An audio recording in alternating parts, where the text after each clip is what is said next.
Okay, so I'm going to be going over payment buttons in Wix, how to add them, how to customize the design, how to update the settings. You're going to do that in the Wix editor, and you'll go to the add panel. In the add panel, that's what gives you kind of all of the options for elements that you can add to your Wix website. We are going to be adding a button, and specifically we are going to be adding a payment button. So you can see I selected button here, and then I have a whole list of different kinds of buttons I can add. I'm specifically adding a payment button. There are some pre-designed styles. Most of the time you kind of already have your branding for your website. Maybe you already have a style guide and all of your buttons are designed a certain way. You can still start with one of these buttons, just select any of them. That will drop it into your page. And then once you do that, that's when we can start adjusting the design properties of this button. So if I have my button selected, I'm given some options to go to the settings, payment methods, the layout, design, animation, and I can even get some help if I have questions about what to do with this thing here. I'm going to click design first because I like to kind of get all of my visuals consistent before I get into the functions of my elements. You can see that my buttons already has two of my kind of common stylized buttons designs in here.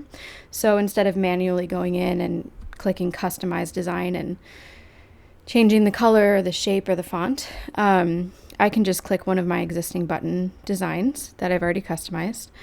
You can also change it to any of the existing if you don't have time to mess around with that, there are a lot of design options already ready to go.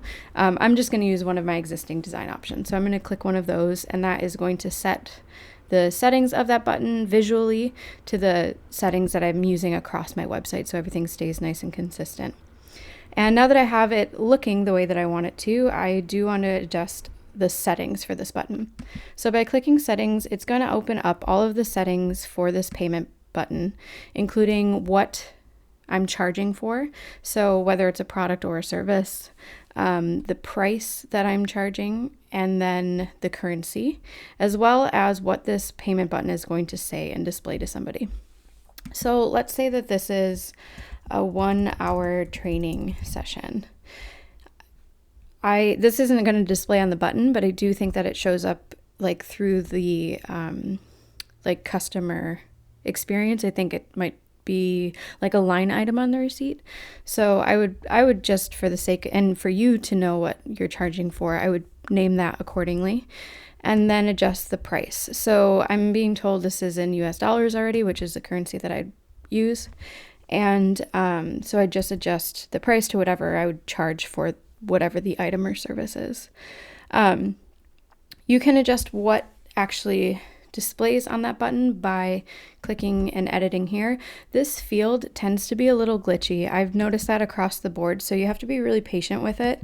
If you try to type really fast, it's just gonna like garble what you're typing. It's really weird. So you have to go really slow in here. But one thing that I do like to do if I'm making a payment button is actually type out on the button how much it charges someone. So if this is a $120 payment button, I'd probably type pay $120 now, just so that on the client's end, they kind of have an idea of like, by clicking this, I'm going to start the process of making a $120 payment. You can also, if you have terms and conditions, you can toggle those on. You can also see where notifications will go when somebody does make a payment. So these are going to be set up to your settings within your general info. If you do want to change where those emails go, you can go in and adjust those settings. So now I have a payment button that's set up to the right amount. I'm assuming my payment methods are already connected. If they're not, you can go through that process by clicking here and then connecting whatever payment method you want to use to process. But say I want to duplicate or add another payment button. Instead of going back through that process of clicking add and finding a button and then adjusting the design settings, you can actually duplicate the existing button and then just adjust the settings of that button. So to duplicate, you want to select the item you're going to duplicate. I can see it selected because I've got my blue handle around it. It tells me I've got my pay button selected. And because I use a Mac, I know that the shortcut for that is going to be Command D. So when I click that on my computer or on my keyboard, I'm duplicating. You can also double click your button and then you get this whole menu of options for things that you can do with the button. And you can duplicate it that way as well. So you could click that and it would make a copy, plop it on there for you. If you maybe have a bunch of items that you want to sell at a different tier, or payments that you want to process at a different tier. So then you'd go in and just like with your first button, you'd go into the settings of that button. You would adjust the item name. Maybe this one is going to be for a 2-hour training, and adjust the name of it, adjust the price of it. And then if you are kind of playing around with what these buttons are saying, you would adjust what it says as well.